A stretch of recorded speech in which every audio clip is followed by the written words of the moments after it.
Hello everybody, this is the next video in a series of videos on Python programming for engineers. My name is Mark Bakker and I work at the Delft University of Technology. Today is the first notebook about applications of Python to probability and statistics. We will use Python to do a bunch of numerical experiments to estimate probabilities. And today we'll deal with discrete distributions. For example, try to imagine we want to flip a coin 10 times and we will record a 0 if the coin goes heads up and we record a 1 when the tails are up. To generate a random sequence of zeros and 1, we can use the function random integers. Random integers is part of the random package and random is a subpackage of NumPy. NumPy is automatically loaded and it includes, for example, the arrays we've been using. So to call the random integers function, we first type the name of the subpackage, random, and then dot, and then random integers. Open the parenthesis, and then the help appears, and it tells us we can supply it with a low, a high, and a size. The low is the lowest number it will generate, say a 0 in this case.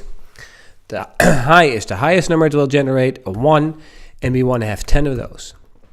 So with this command, it will generate 10 numbers, randomly a 0 or a 1. And let's print that to the screen.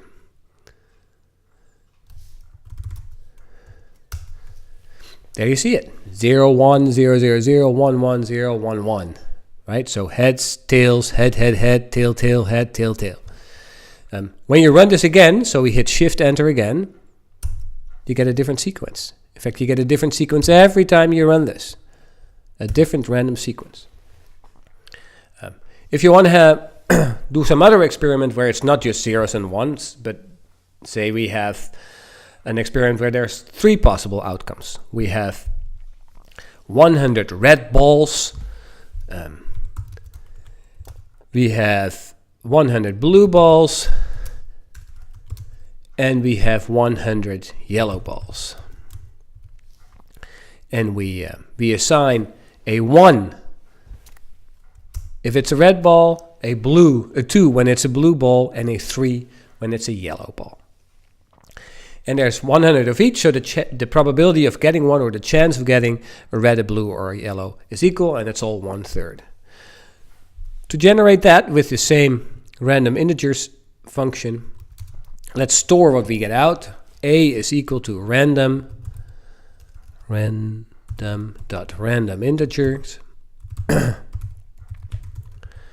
The lowest value we can get is a 1. The highest value we can get is a 3. And let's again get 10 of those. And we print A. See? 2, 2. So that's blue, blue, red, blue, blue, yellow, and so on. To count the number of red, blue, and yellow balls we drew in the experiment, we use the following syntax. If we type A is equal to 1, we get, as a result, Shift Enter, we get a false, where A is not equal to 1, and a true, where A does equal 1. The way Python stores this, a false is a 0, a true is a 1, so we can simply sum up of these, then we get all the trues, which means that all the values where A is equal to 1, which in turn means all the total number of red balls. So we could type sum A equal to 1 and we get 2. Let's see if that's correct. 1, 2. There's 2 times a 1. There's indeed 2 of those. And then we can calculate the same for the number of blue balls and the number of red balls and yellow balls. And we can calculate the probability. We say the probability for a red ball from this experiment of doing it 10 times, it's the sum of A is equal to 1 divided by the total number we have, 10, and let's make it a dot 0, else we do integer division, and you remember what happens then. So we get a probability of a red ball with this experiment is 0.2, while we know in reality it's 1/3. Why is it not 1/3? Well, we've only done this 10 times. We need to do the experiment many, many more times to get that to work out correctly. So say we define the number of times we draw a ball as capital N. N is, we do it 100 times.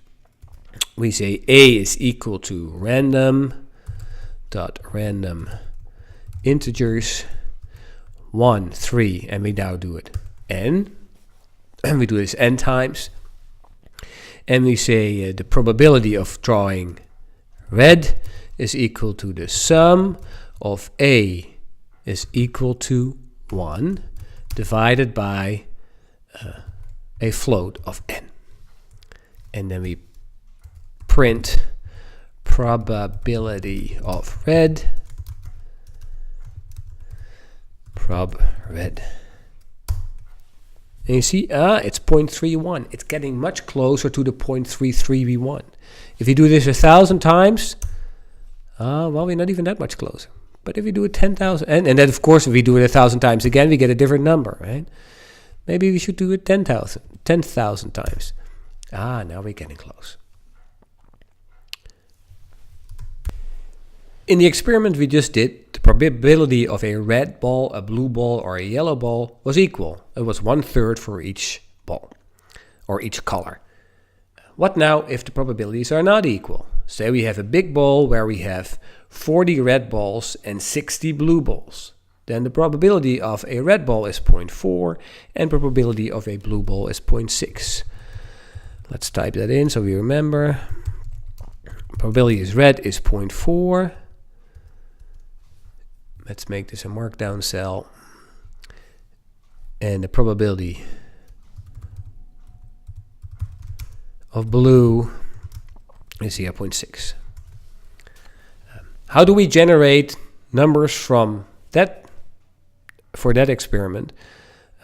We cannot use the random integers function because that assigns equal probability of all the outcomes.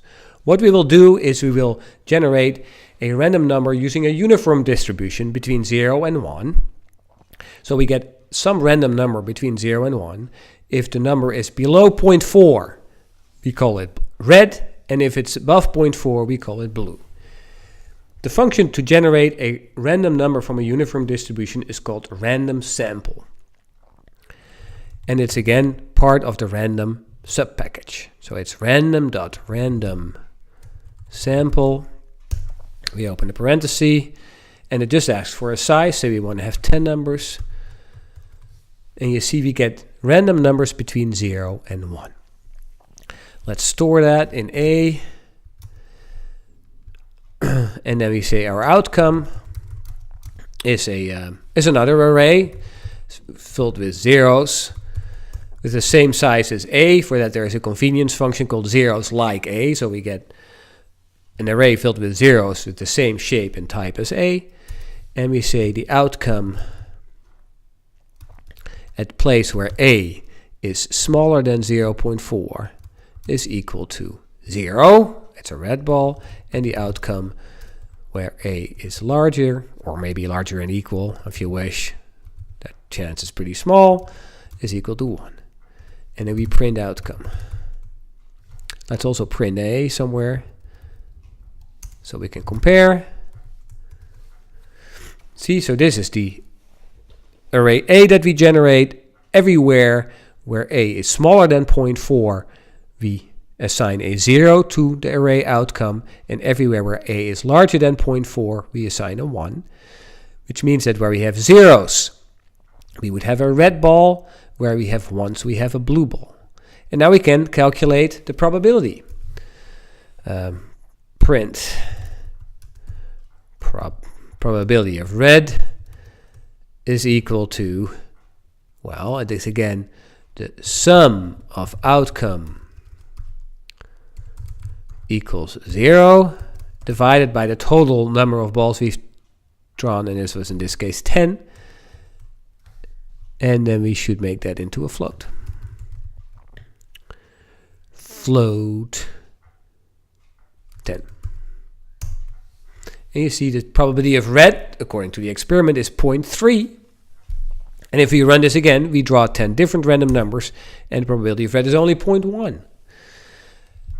Just like we've seen before, doing this 10 times is not enough.